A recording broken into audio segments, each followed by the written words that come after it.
Tsaka mabait yung mga German people. Oo nga, mabait talaga.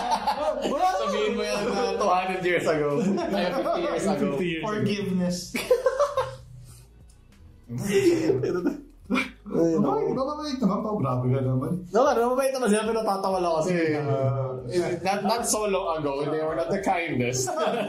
Mali kayo, Germany. Sinugod niyo yung Moscow. Buti pa dyan, di ba, yung history nila, talagang dinidiscuss nila sa kanilang mga upcoming youths na yung ginawa natin, hindi natin kino-color as parang neutral. Talagang even yung ginawa natin.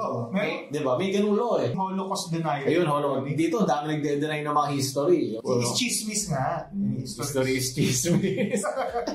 Meron lola na Holocaust denial. Ay, nakita ko yan. Nakasuhan siya dun. Oo, nakasuhan siya. Hindi daw totoo. Pero siguro hindi ko na rin masisi din dito sa Pilipinas kasi diyan kasi it's an international affair. So ang daming checks and balance, iba't ibang journalists, iba't ibang bansa sa talaga nangyari. Tsaka magkakatabi lang kayo. Magkakatabi pa kayo. Ay, sabihin ng France, ano ginagawa niyo Germany ha? No, di ba? Poland. Ginagawa niyo Germany. Tapos binatuhan ng escargot. What are you doing in Germany? Come on. Italian din. Italian din. Italian.